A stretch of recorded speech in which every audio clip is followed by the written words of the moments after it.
your message to the people of Australia? We love them.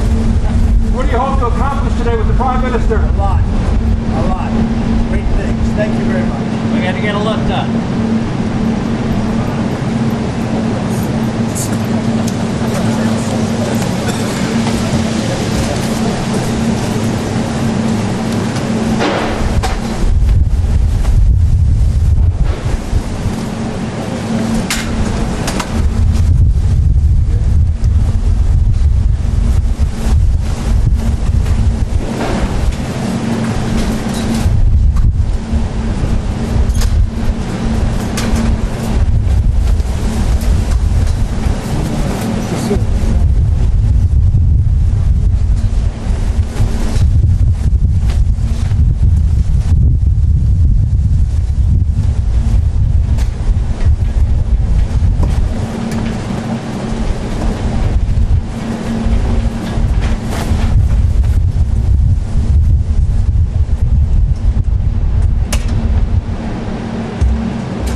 see what I mean?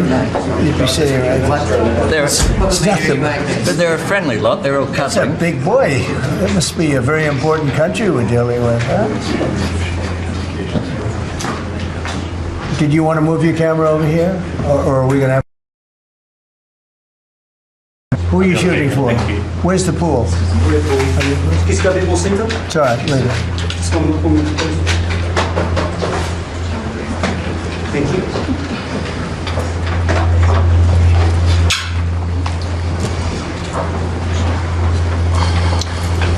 Well, thank you very much. It's great to have the Prime Minister of Australia. Fantastic place. A lot of friends over there, and this is one of them right here. The Prime Minister is, as you know, Anthony Albanese, and he's highly respected, done very well in his election, and I hear you're very popular today, right? I mean, it varies from day to day, but with all of us. But he's done a fantastic job as the Prime Minister. We're here to talk about trade, submarines, lots of other military equipment. They're big orderers of our great military equipment. We have the best equipment anywhere in the world by far. And oh, you got to watch that. Watch that. You're not allowed to break that. That mirror is 400 years old. A camera just hit the mirror. I just moved it up here special from the vaults, and first thing that happens, a camera hits it. Hard to believe, isn't it? Hard to believe. But these are the problems in life. So we're going to be here to talk about lots of different things, and we might take a few questions before, but we are discussing critical minerals and rare earths, and we're going to be signing an agreement that's been negotiated over a period of 4 or 5 months. And it was sort of good timing that we got it done just in time for the visit. And we worked together very much on rare earths, critical minerals, and lots of other things. And we've had a very good relationship. We've been working on that for quite a while. In about a year from now, we'll have so much critical mineral and rare earths that you won't know what to do with them. They'll be worth about $2. But in the meantime, we're working with Australia and other countries. They're working with us too, but other countries also on that. But we're really working on anything having to do with military protection, military ships, vehicles, guns, ammunition, everything, the whole thing. We've been long-time allies, and I would say there's never been anybody better. We fought wars together. We never had any doubts, and it's a great honor to have you as my friend. It's a great honor to have you in the United States of America. Please, would you like to say something? Well, thank you so much, Mr. President, for the invitation here to the White House and for showing us around the improved Oval Office, and for what you're doing around here as well, and for the great honour as well of my delegation saying just across the road we could have walked, but they didn't let us. We drove all of 20 metres there from Blair House, but it's a great honour to be able to stay there. We are great friends and we're great allies, and this is a relationship that's been forged in the battlefields of the world. We have stood side by side for freedom and democracy, and congratulations, I must say, Mr. President, on the work that you've done with the Middle East. It's an extraordinary achievement. And on defence, we've already had a discussion about taking it to the next level. Our defence and security partnership with AUKUS is so important for us, and I thank you for the support that the administration are giving as well. You've had the Chief of the Navy here as well, which will play obviously a very critical role with the subs and increasing the security for the region and the world. And our economic relationship is so important. The US has a trade surplus with Australia, as you know, and we can continue to take what is every opportunity to improve the relationship even further and make it even stronger. And today's agreement on critical minerals and rare earths is just taking it to the next level, seizing those opportunities which are before us to take our relationship to that next level, and it's been fantastic, the contact that we've had together, the friendship that we've developed, and Australians love America, and I think Americans kind of like Australia too. Sure, we do. And as we go forward, I think that today will be seen as a really significant day in our relationship. So I thank you very much, Mr. President. Well, thank you very much, Anthony. It's an honor to sign this, and we'll do it now. And then we'll take some questions. Some good ones, I think.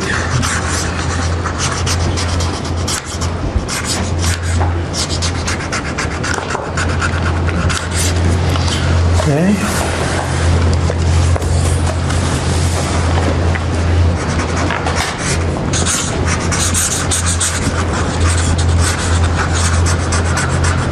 Well, this is a $8.5 billion pipeline that we have ready to go. That's right. It's all ready to go. Just getting started. And we're doing a real job on rare earth and many other things. Perhaps I could ask John to say a few words, and then we'll exchange papers. But just how are we doing on your naval purchases and all of the submarines that we're working on with Australia? How's that going? Thank you, Mr. President. Obviously, Australia is a very important ally of ours in the Indo-Pacific and in every battle. They've fought with us since World War I and have always been side by side. The facility that they're building, Surf West, is critical and very important to our ability to project power in the Indo-Pacific and work with our allies. So we're working very closely. I think what we're really trying to do is take the original AUKUS framework and improve it for all three parties and make it better and clarify some of the ambiguity that was in the prior agreement. So it should be a win-win for everybody, sir. And the submarines that we're building for Australia are starting to really move along, right? The process is getting very exciting, isn't it? We're getting better. That's good. Very good. It's going to be great. Thank you very much. Maybe we'll hold this up. Okay. Here we go.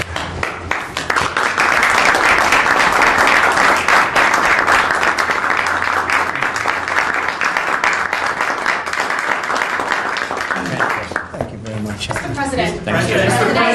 The AUKUS submarine pact, the AUKUS defence pact that the Prime Minister just mentioned, it is a critical issue for Australia. Yes. You haven't really spoken much about it publicly. It was a deal that was done under Joe Biden to sell submarines to Australia at a time when you're not really making enough for your own needs. So can you tell us, have you gotten across the details of the deal?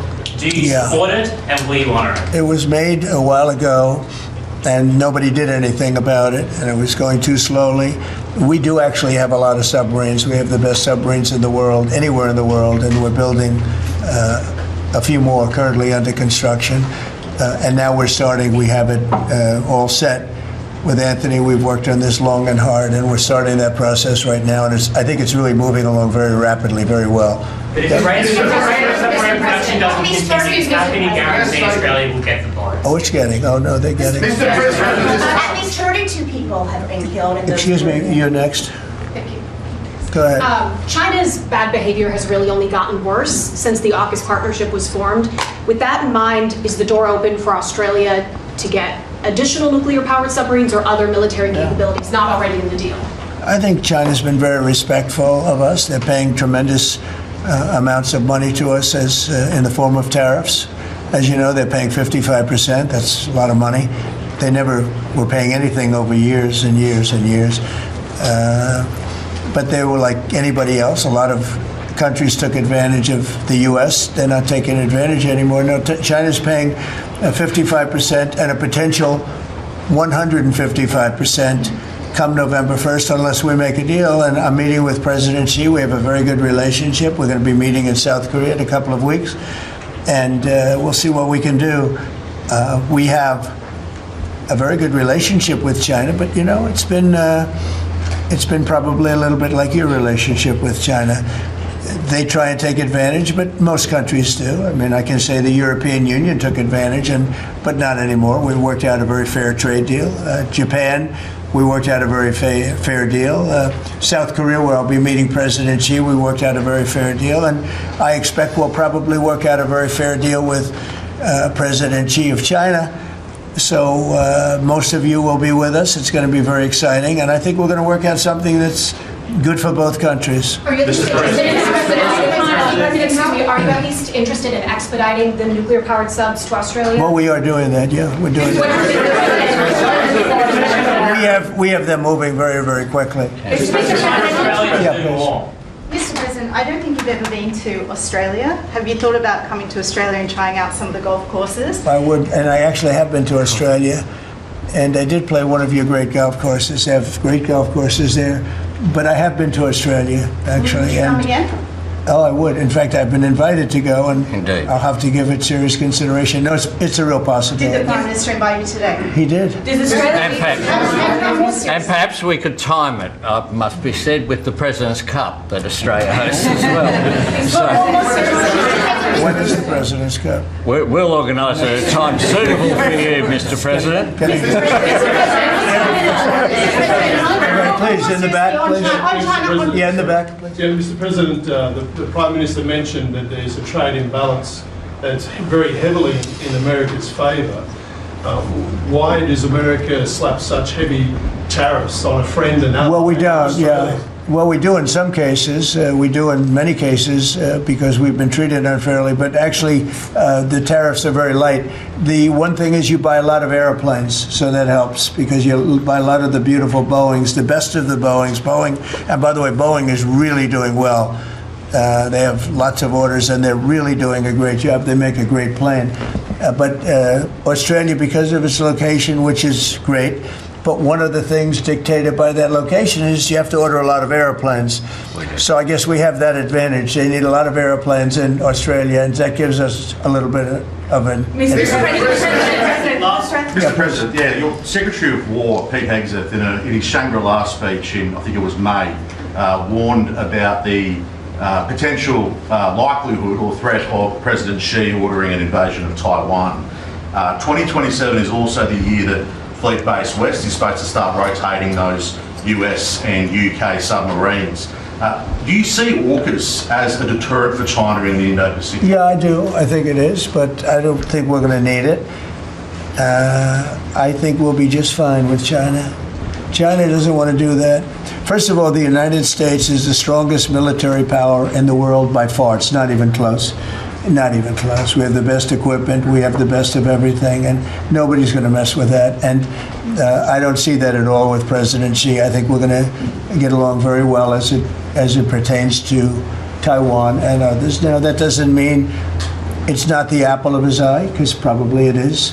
But I don't see anything happening. We have a very good trade relationship. We're going to have a very good, I think, when we leave South Korea, it could be wrong, but I think we'll end up with a very strong trade deal. Both of us will be happy. No, I don't see that happening, no. Mr. President, given the trade surplus that the US enjoys with Australia, would you consider lifting the tariffs that you've imposed on Australia? And can you give us any details about the critical... Yeah, well, the tariffs have been amazing because, tariffs have been really a reason that I was able to settle almost all of the, I've settled 8 wars in 8 months. Not bad. I have one more to go. It's Russia, Ukraine, and I think we'll get there, but it's turned out to be nasty because you have 2 leaders that truly hate each other. You can't have it all, right? They hate each other beyond all else, and it makes it actually a little bit difficult. But we try, of the 8 deals, I would say because of tariffs, 4 or 5 of them were settled. It's an amazing thing, the power of tariffs in terms of our country, but tariffs have always been used against us. We never use them against anywhere else, and now you have a president that for national security reasons and other reasons is using them, and we've become a very rich nation again and a very secure nation again, but we've also become a nation that used that power of tariffs and the power of trade to settle 5 of the 8 wars that I settled. I settled 8. I'm very proud of that. Nobody else has settled 1. I don't think there's been an American president that settled 1. I think there probably hasn't been outside of the 2 countries involved, or however many are at war. I don't think there's ever been an outside country that settled a war, period.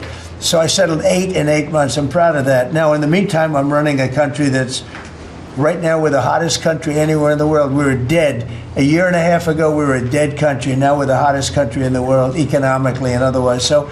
But I will say this, Australia pays very low tariffs, very, very low tariffs. In fact, Australia pays among the lowest tariffs. Go ahead. Mr. President, there's been concern in Australia that it's taken 9 months to get this meeting. Have you had any concerns with this administration, with the stance on Palestine, climate change, or even things the ambassador said about you in the past, the Australian ambassador? I don't know anything about him. I mean, if he said bad, then maybe he'll like to apologize. I really don't know. Did an ambassador say something bad about him? Don't tell me. I don't. Where is he? Is he still working for you? Yeah. You said bad?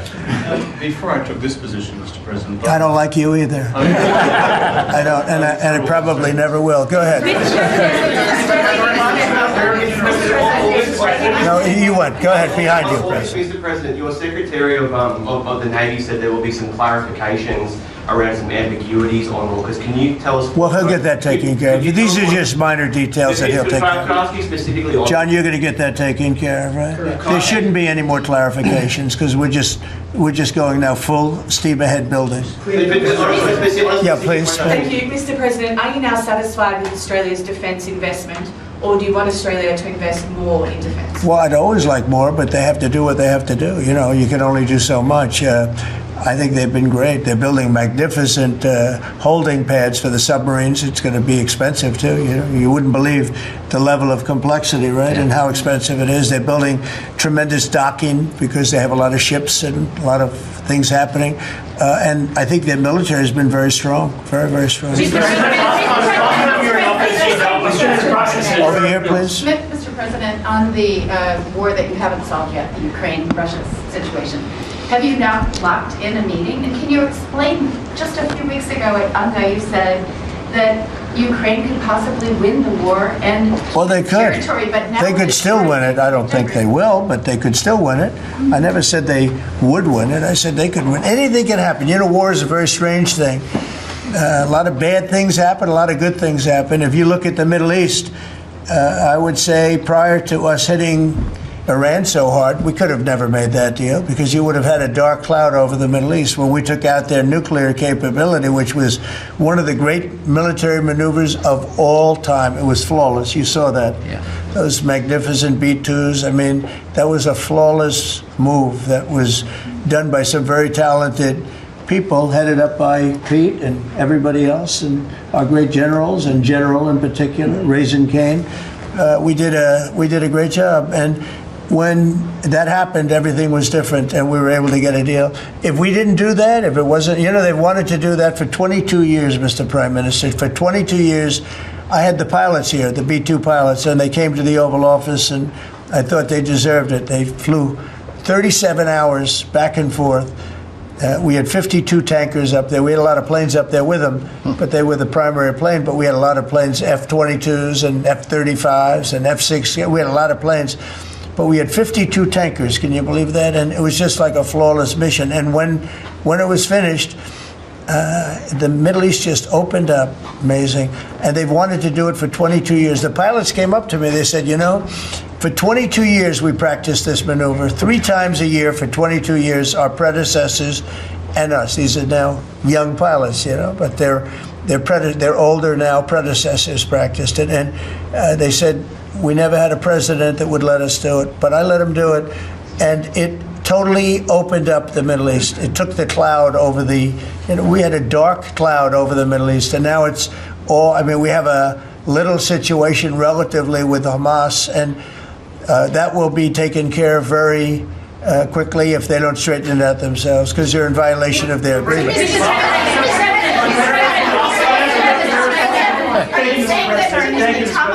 On rare earth minerals, Australia is one of the only places in the world that processes rare earth minerals. Could there be an agreement? China has 90% of the processing. Could there be an agreement over processing rare earth minerals with Australia? Sure, yeah. That's what we're doing. It's part of the agreement. Part of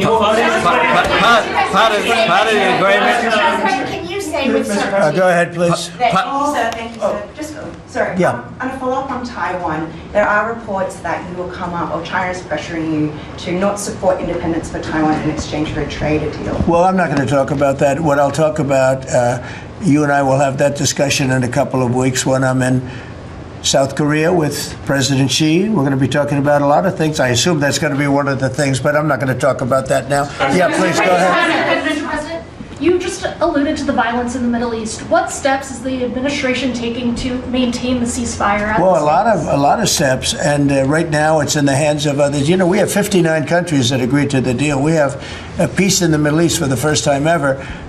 We made a deal with Hamas that, you know, they're going to be very good, they're going to behave, they're going to be nice, and if they're not, we're going to go in, we're going to eradicate them if we have to. They'll be eradicated, and they know that. So they went in. They went in, and I don't believe it was the leadership, but they had some rebellion in there among themselves, and they killed some people, you know, a lot of people. But this is a violent group. You know, you probably noticed over the last 100 years, this is a very violent group of people. And they got very rambunctious, and they did things that they shouldn't be doing. And if they keep doing it, then we're going to go in and straighten it out, and it'll happen very quickly and pretty violently, unfortunately. Go ahead. Yeah, just following up on that question, when you say we are going to eradicate Hamas, who is we? Does that include American boots on the ground? No, it won't be on the ground at all. We don't need to, because we have many countries, as you know, signed on to this deal. The way I view it, 59 countries, and unanimous. There's never been, nobody ever believed it was right. Countries that 4 months ago didn't like each other, and now they're all aligned together. I mean, we've had countries calling me when they saw some of the killing with Hamas, saying, we'd love to go in and take care of the situation ourselves. In addition, you have Israel would go in 2 minutes if I asked them to go in. I could tell them, go in and take care of it. But right now, we haven't said that. We're going to give it a little chance, and hopefully there will be a little less violence. But right now, you know, they're violent people. Hamas has been very violent. But they don't have the backing of Iran anymore. They don't have the backing of really anybody anymore. They have to be good. And if they're not good, they'll be eradicated.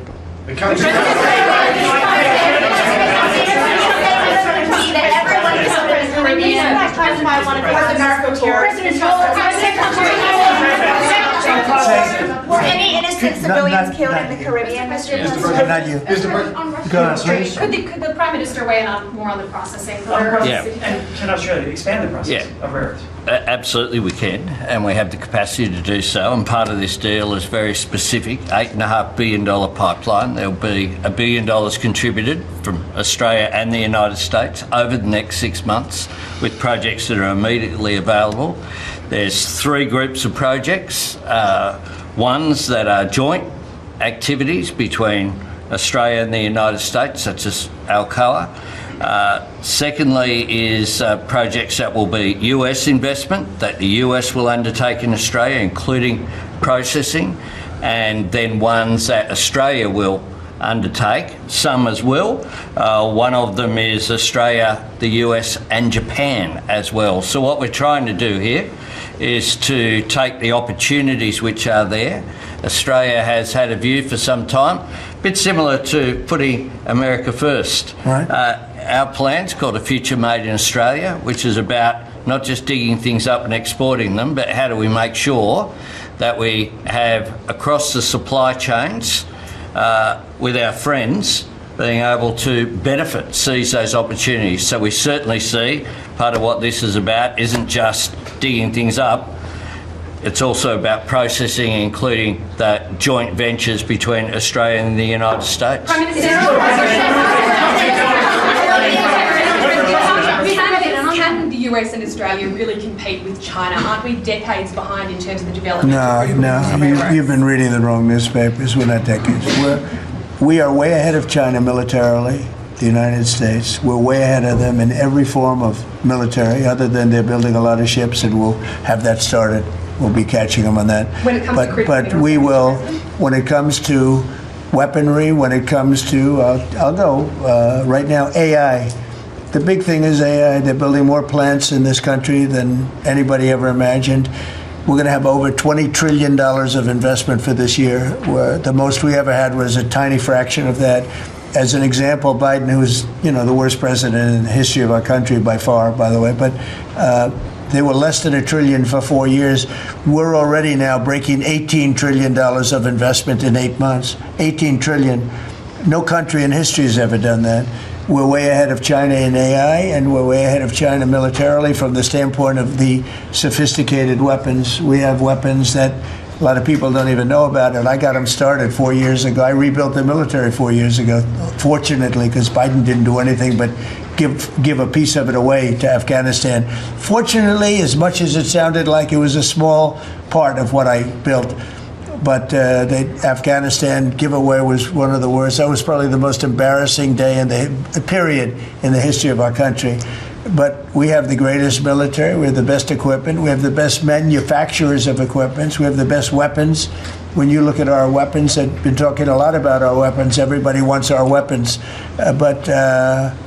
It's great to be working with Anthony. It's great to be working with the people of Australia because they also, I mean, it's a smaller country, but you have done a fantastic job in weaponry and the kind of things. So we do a lot of joint work together. Our militaries work very, very closely together. We've been really an amazing ally when you think of it, right? There's never been any games. We're strongly committed, and they're strongly committed.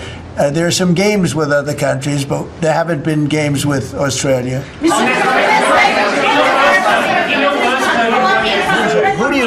Where do you come from? I'm from Australia.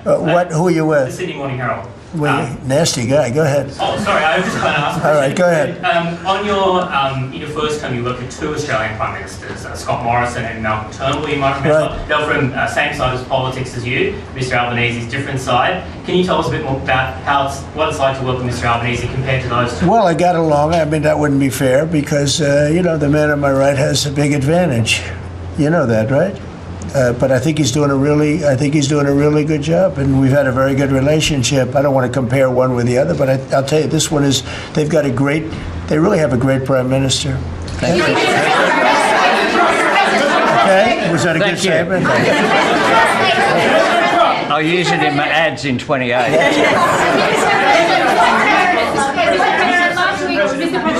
President Putin on Thursday, did you discuss his ongoing attacks on civilian areas in Ukraine? Yeah. Did you say cut it out? Did you say show an article of good faith to me? I did. But as you know, most of the people dying are soldiers. The soldiers that are dying in Russia and Ukraine, it's unbelievable. 5,000 to 7,000 a week. Can you believe it? And I look at that and I say it's pretty amazing. But in addition to that, there are attacks on Kiev and some of the other places. And it's human lives, but the big number of human lives is soldiers that are being killed in the battlefield, anywhere from 5,000 to 7,000, sometimes more than that every single week. It's not even believable. It's a bloodbath. It's the worst since the Second World War, the worst number of people. And it doesn't affect us in any way. We don't pay anything because now they pay us for the weapons that they get. The NATO is paying us for the weapons, as you know. It doesn't affect, I guess you could say that's a positive thing, they pay us, but I'm not interested in that. I did straighten it out. Biden gave them $350 billion. Can you believe it? And all they did is get deeper in. It's a shame. Gave them $350 billion. A lot of lives were lost. That's a war that would have never happened if I were president. But we do speak about that. I speak about all of the lives, but I do speak about the civilian lives. Yeah. The First Lady has done such an amazing job on the Ukrainian children who were abducted by Russia. Would you support Senator Lindsey Graham's bill to declare Russia a terrorist state? And you have within your power, you're the most powerful man on earth. Why don't you just enable Ukraine to finish this war tomorrow? Well, if you knew anything about what you were talking about, you'd be able. You do. I don't think you do. Really, I don't think you do because it's a little more complicated than that. But it sounds easy. We're in the process of trying to make a deal. If we make a deal, that's great. If we don't make a deal, it'll be a lot of people are going to be paying a big price. Quiet. President Trump, so a question to both of you, if you don't mind. So I love his haircut. I'm going to try that. No, I love it. Go ahead. So, as we all know, China controls 90% of the global supply of critical minerals. They have launched attacks on Australian companies, primarily Lynas Rare Earths. What will happen to China if they don't play fair with this? So, it's a very interesting question. We have a tremendous power, and that's the power of tariff. And I think that China will come to the table and make a very fair deal because if they don't, they're going to be paying us 157% in tariffs. Right now, they're paying 55 to 57%.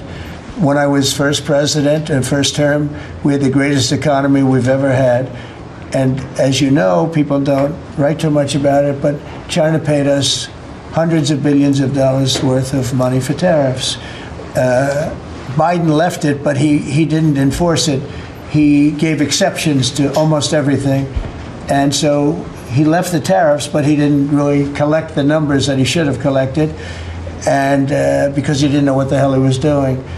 So now the tariffs are much higher in China than they were before, and they're high on other countries depending on whether or not we like that country or we get along, and that's for national security purposes. So I made deals with Japan, I made deals with the European Union, or the whole of Europe practically, but the European Union, made deals with a lot of different people. We have a very fair deal for, I will say, Australia's paying a low number. They do have, I'll change it, we have a little bit of an advantage on that one. I told you, the advantage we have is airplanes. We sell a lot of airplanes to them, and they need them. It's a very vibrant place, and people go in and out, and I look forward to going there myself. And I think it's unlikely I'll be taking a ship. That's a long journey. That's a long. But China has treated us with great respect. Now, in the past, they didn't treat other presidents with great respect. They would take hundreds of billions and even trillions of dollars out of the country, and they would spend it and build their military. Now they're treating us with great respect. Now, we'll see what happens. I said, if we don't make a deal, I'm putting on an additional 100% on November 1st. I think we'll make a deal. They threatened us with rare earths, and I threatened them with tariffs, but I could also threaten them with many other things, like airplanes. You know about airplanes, because they can't get parts for their airplanes. We build their airplanes. We do a great job. They're largely Boeings. And we could stop the parts. We did stop the parts, actually, when they did the initial threat. That's a big, they closed down over 400 of their airplanes. But we don't want to do that. But we have a much simpler thing. If we don't make a deal, we'll charge them a very substantial tariff. And they'll be paying us hundreds of billions of dollars a year, which they're basically paying right now. We had presidents that, but we're going to have a fair deal. I want to be good to China. I love my relationship with President Xi. We have a great relationship. I believe after we leave South Korea, we'll be there together. We thought that would be a good place to meet, and we're going to be meeting. I'll be in Malaysia, I'll be in Japan, I'll be in a couple of others. We'll be sort of doing a little bit of a tour. I've been invited to go to China, and I'll be doing that sometime fairly early next year. We have it sort of set. But I think we're going to have a very good relationship with China.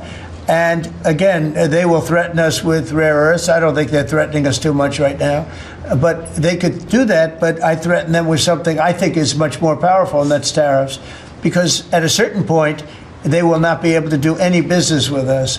At a certain point, if they pay enough tariffs, it's almost like saying, we don't want to do business with you, but it's probably nicer. Saying you're going to pay 158, 157% tariff is a nicer way of saying that we don't want to do business with you.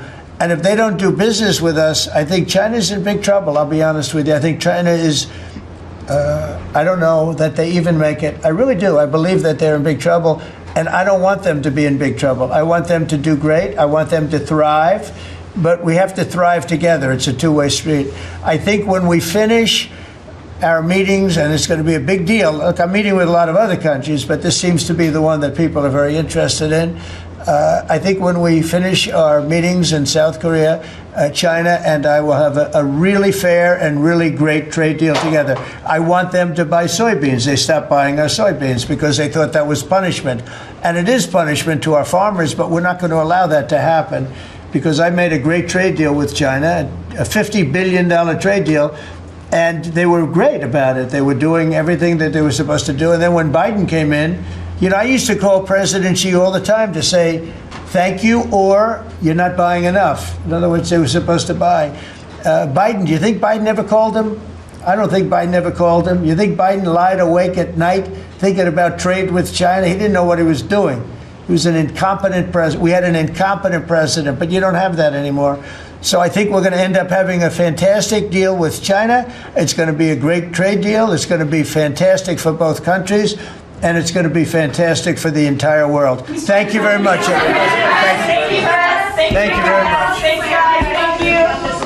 Thank you, guys. Thank you very much. Thank you, press. Thank you, press. Keep going. Thank you, press.